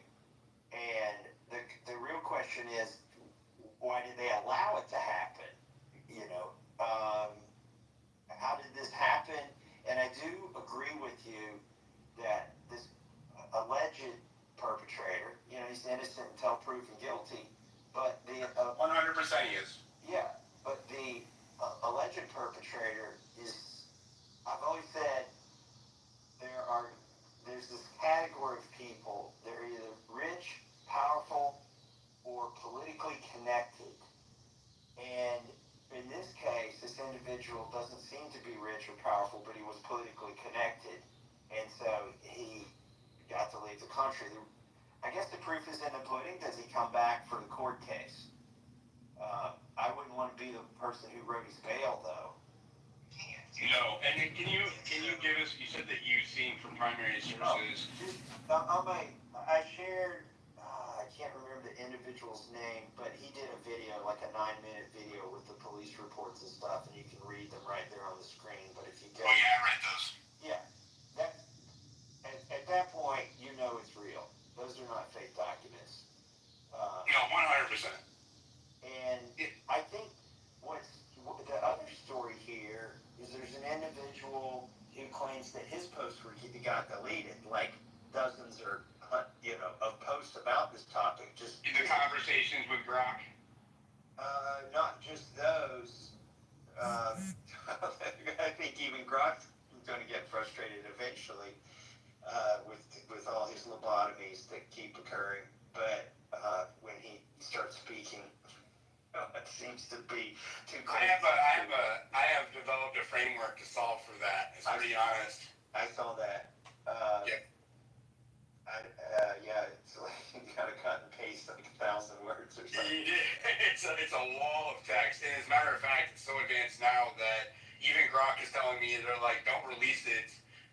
It will release the smaller version because the state can actually use it to find holes in their narrative going forward and make their stories much more believable when the primary evidence doesn't match up to what they're trying to sell you. And about that, I looked at that guy's statements, and the problem with me was, do I believe it's possible? I definitely do, but if I'm being objective here, it needs to be independently verifiable, like you said, primary sources. That's how I operate.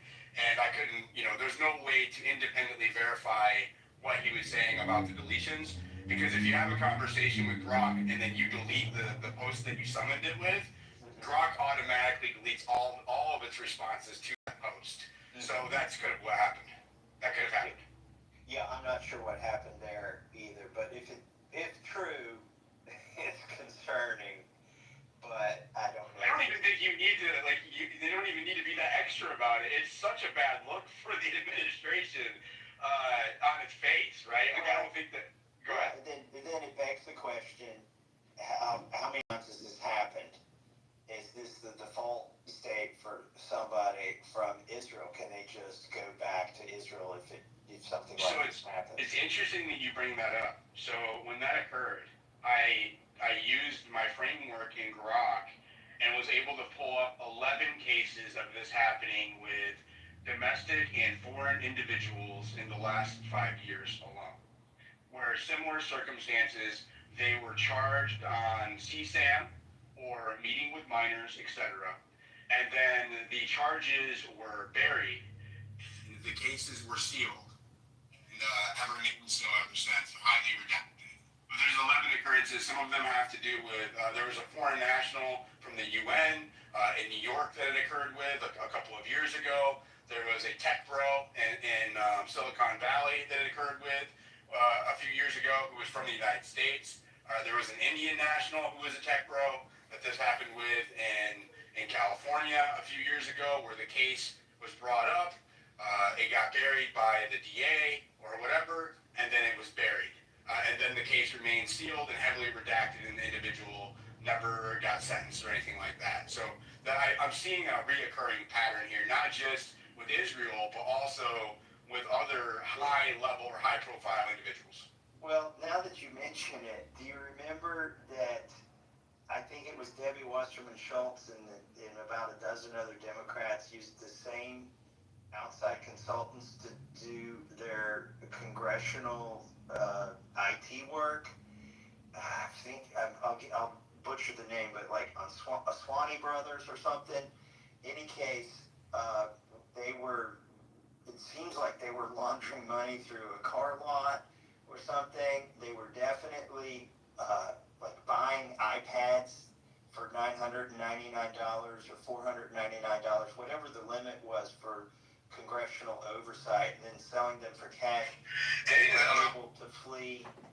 to, I think it was Pakistan.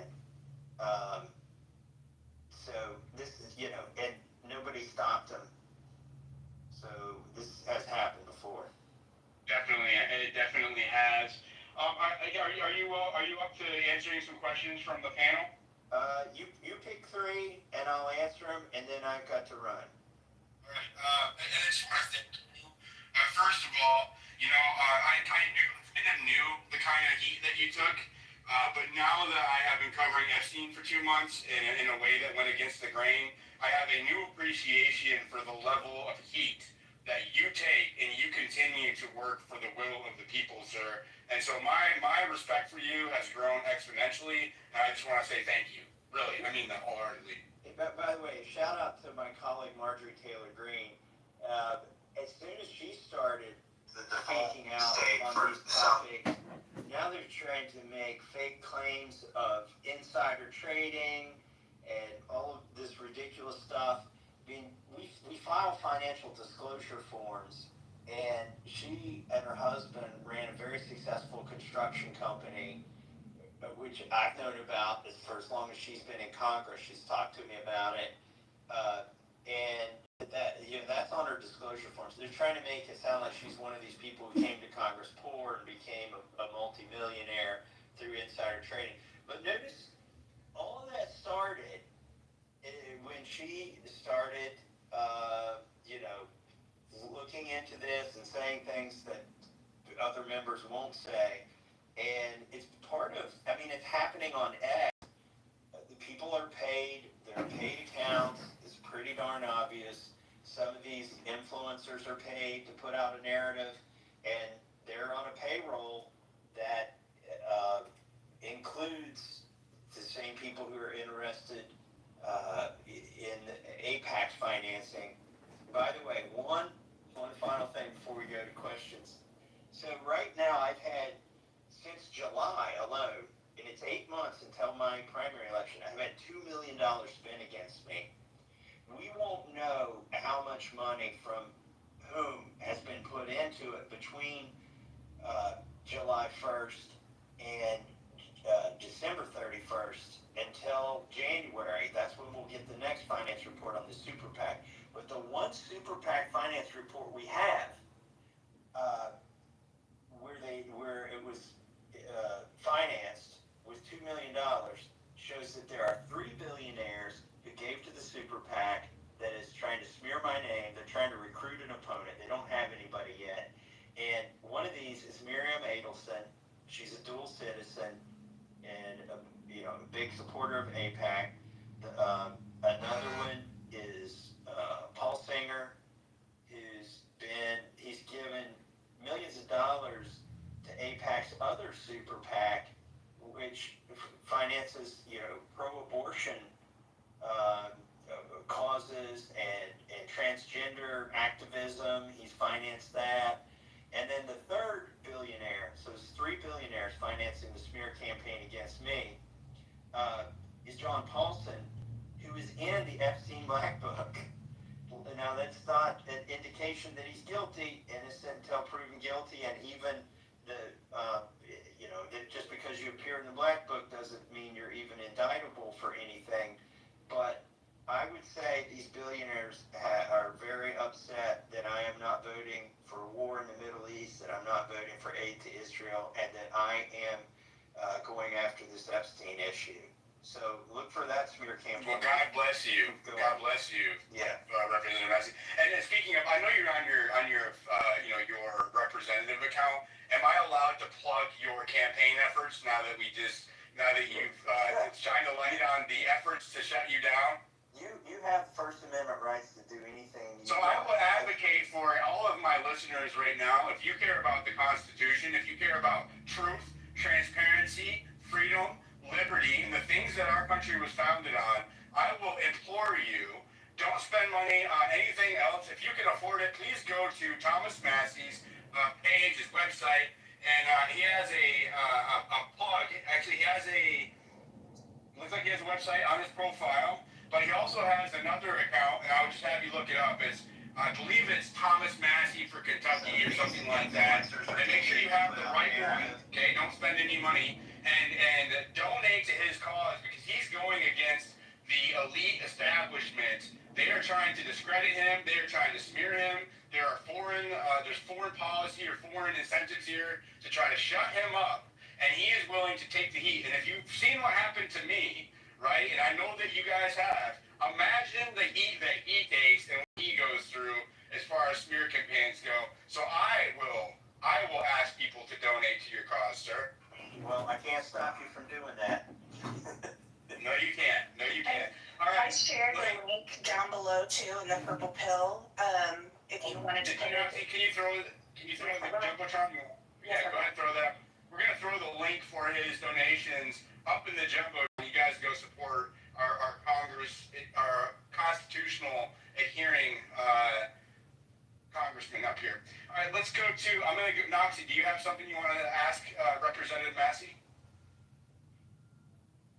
She's doing what I asked her to. I was just trying to post that real quick. I believe it went up there.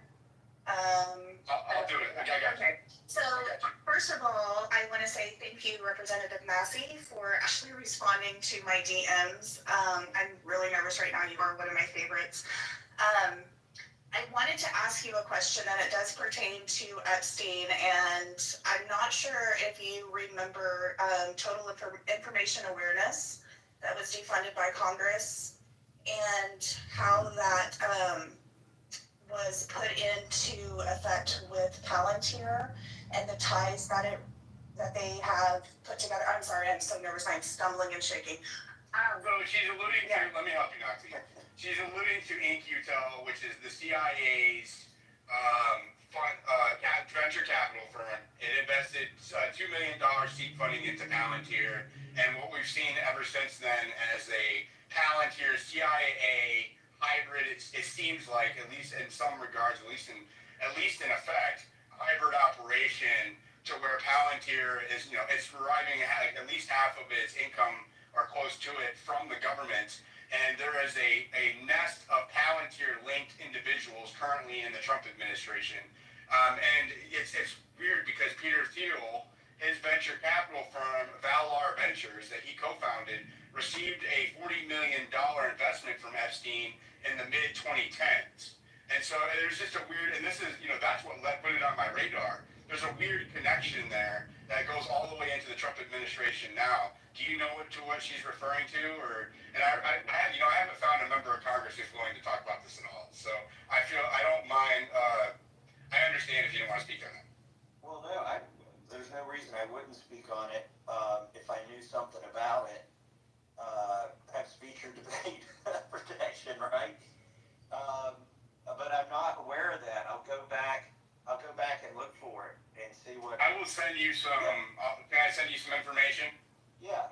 And that's the reason that I brought it up, Congressman, is I wanted to put it on your radar. I know that you are huge for our liberty and our personal privacy. And I know you even spoke out about the AI moratorium and the big beautiful bill. And I feel like there's a lot of chatter. There's not a whole lot of chatter about it on X, but there is some chatter about it on X. And we have done some really deep dives into this particular company and this person. And it really raises a lot of concerns about violating our constitutional rights. And if anybody that I know of that would take a deep into this, I would hope that you would.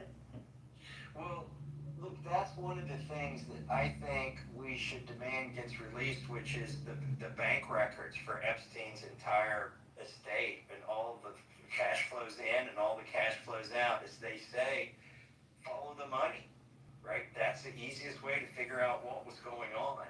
And, it could be that what you're talking about was a big fund and money was fungible, who knows? But somebody behind the scenes was winking and saying, okay, we're going to put money here, and then you need to take it out and put it there. But I'm concerned, Congressman, I'm just going to because this is important and I want you to hear it. I'm concerned that the CIA links to Palantir and the Palantir links to the individuals in the Trump administration and what appears to be an emerging federal police force used through a Hegelian dialectic of open borders for the last 4 years and rampant crime, is justifying the legal framework for the administration, and I'm not saying just Trump, but the administrative state, to enact a federal policing nationwide. And that is, we are witnessing that unfold. And DC is the blueprint, and they're telling us that they're going to do it nationwide. And I believe that through the Insurrection Act, the justification's been there because of what happened under the Biden administration. I don't know if the Insurrection Act gives them full authority, but you're going where I was thinking. Look, I'm in Congress. I'm not the executive branch or the judicial branch, but I do know unless they have authorization, they need authorization and they need appropriation from Congress. The executive branch does to do anything. So I would blame my colleagues. I would blame the chairman of the committees that would be in charge of the authorizations for that to happen.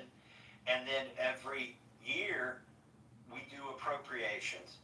And with the exception of things like the Federal Reserve and the CFPB, which is an animal that never should have been created, both of those are, nothing gets money without appropriation from Congress. And we have the authority to stop whatever's going on. It could be just one amendment to an omnibus bill that says none of the money hereby appropriated shall be used for, and then you could put the things you don't want it to be used for.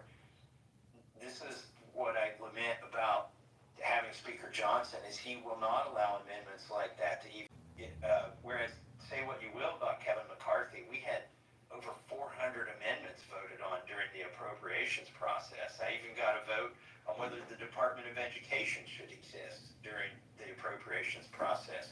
But that's all been shut down in Congress now, for the most part, under Speaker Johnson. They'll, instead of allowing 100 amendments, they might allow 4 or 5 amendments per appropriation. It's just so strange to me that so many diehard MAGA and Republicans are cheering for the expansion of a police state, like they've completely forgot what happened during January 6th, and post January 6th. There's definitely some cognitive dissonance going on. Definitely, 100%. Okay, Alex, and then we'll go to Senator Shane if he wants to ask a question. I know that he gets nervous about public speaking, and then we'll wrap it up. Go ahead, Alex. How's it going? Just want to say I appreciate you being in Congress. You were like the one politician that I have like a semblance of trust for, and I really appreciate you. Bring attention to the Epstein files even after it's out of the news cycle. We follow each other, we follow a lot of people, but what we do is we catch online child predators across the country, and that extends to like molesters and all of that stuff too. We come across a lot of really bad people, and obviously,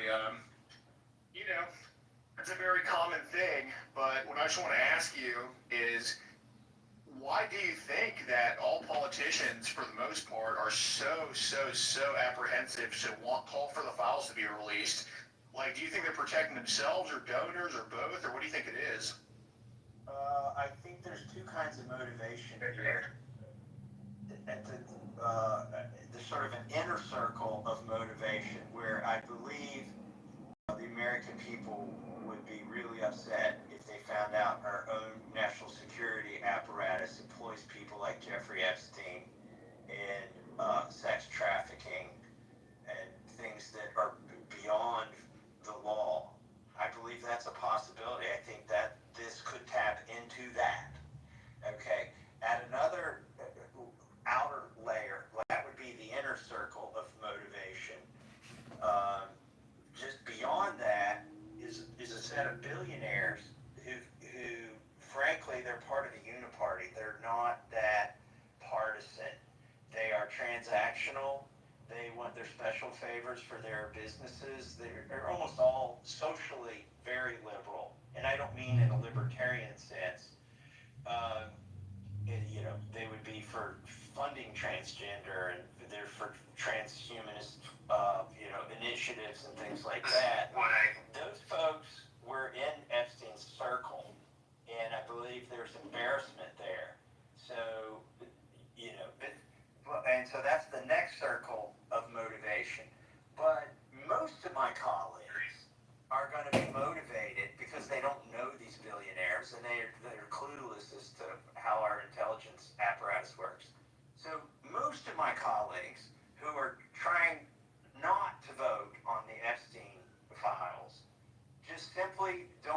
on the wrong side of Trump.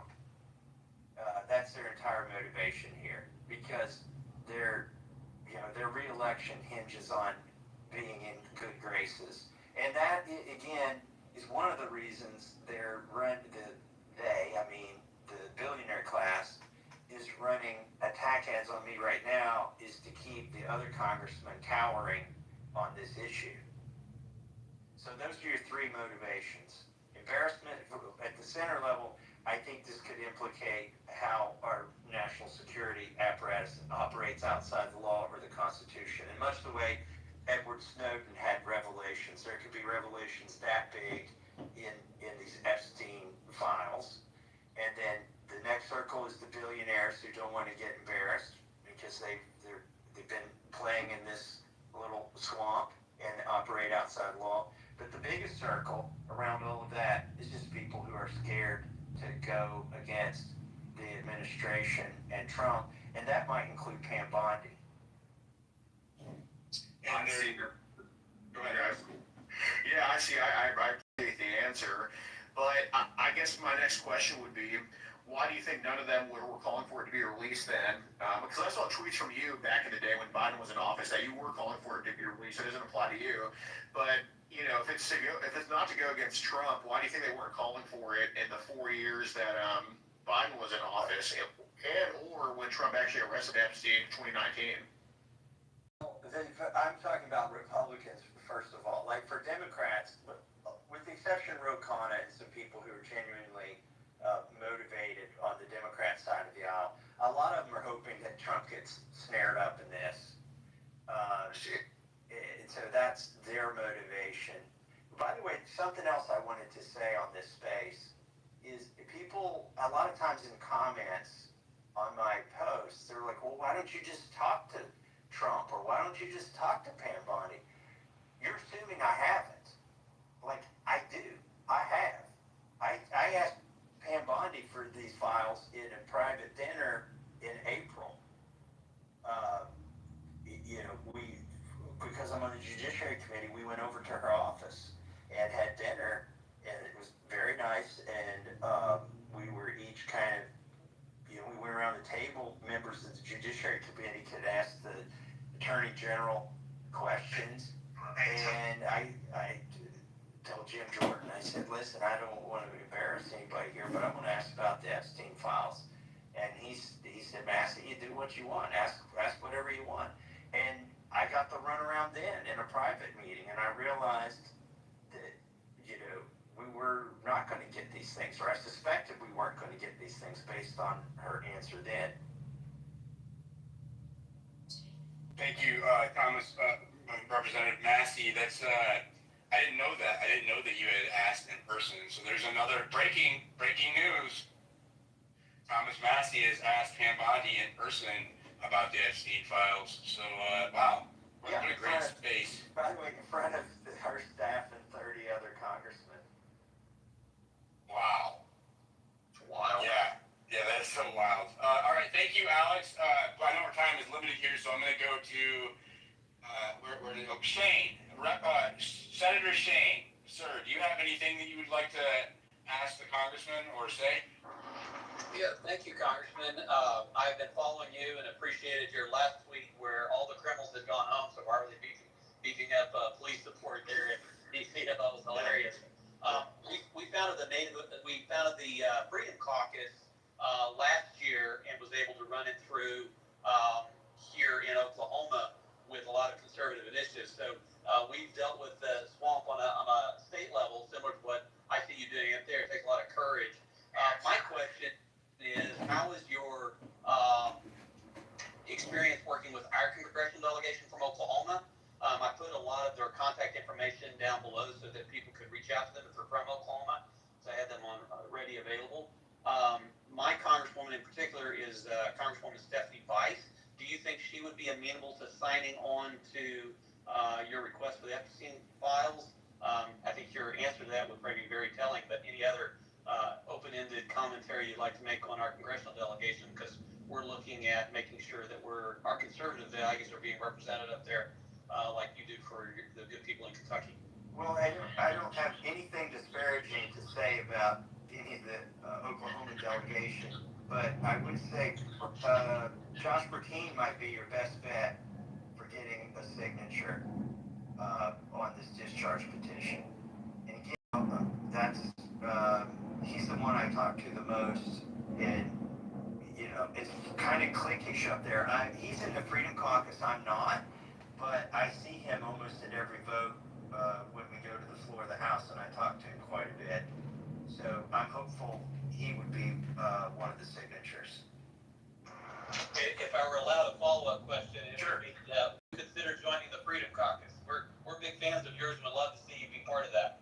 Yeah, you know, when the Freedom Caucus was first formed, the argument was they needed 30 people that would go to the floor of the House and vote the right way, and then to, you know, lock arms and vote the right way. And I told him you'll only ever need 29, because regardless of what you decide at your meeting, I will be on the floor voting the right way. I don't need the cover of 29 other people to do what I think is right.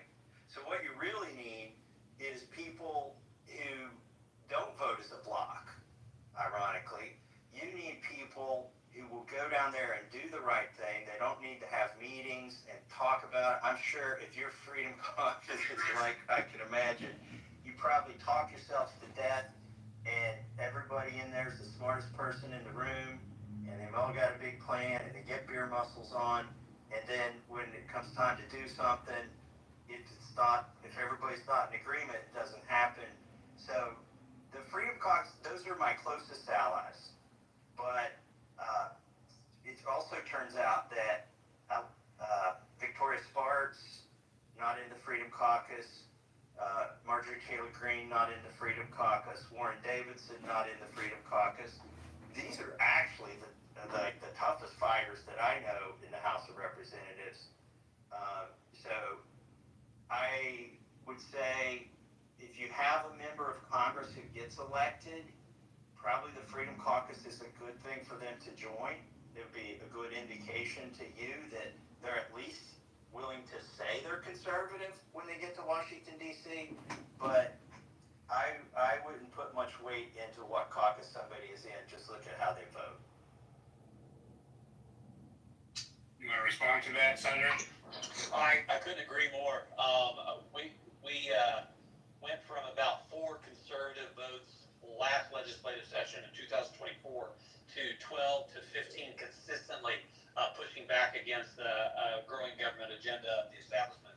So we wrestle with that battle because we have a lot of conservatives like yourself who vote with us, but they're not really joiners. But I agree wholeheartedly. If you have the courage to vote your conscience, you'll end up pretty much voting like a Freedom Caucus member.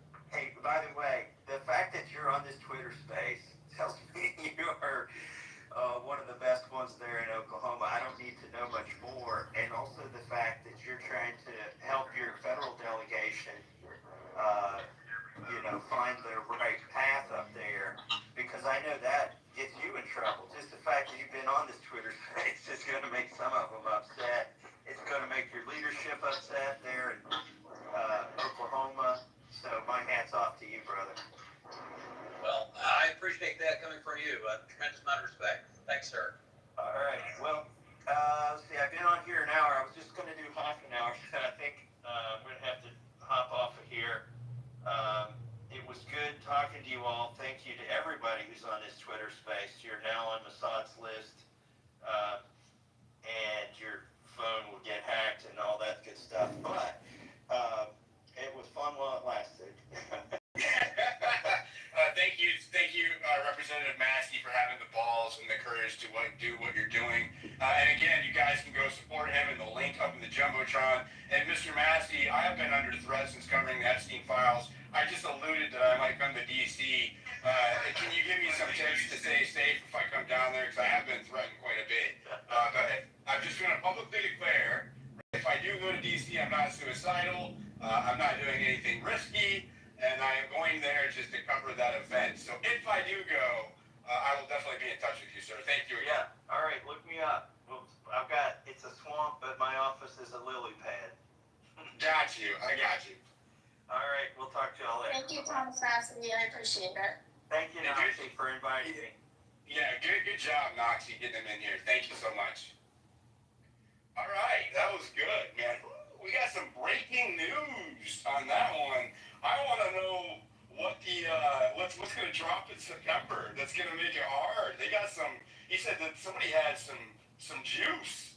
I want to know what the juice is. Ooh, this is going to be interesting. Let me get the stage filled up here. Bottom right corner, repost the space, go down in the comments section, and we will continue this conversation. Sorry, I know a lot of people didn't get a chance to speak or come on stage or ask, but you know it's a limited time, and I promised before that I would have, you know, that I would be very selective with the questions, not who, but the amount of questions that he would get asked, because it's, again, he gave us an hour, and we only had 30 minutes, so really appreciate that from the Congressman. Noxie, good job getting him in here. What did you think? Well, first of all, I want to say thank you for having my back whenever I was completely fangirling and stumbling over my words. That was very appreciated. I'm really looking forward to what he has to bring in September, and I'm incredibly thankful for somebody to be standing up and digging into this whenever it feels like we just keep running into one brick wall after another. And he was absolutely right about my very own state senator's Jet. He is one of the best here, and I am a loud vocal person cheering him on, and I am very thankful.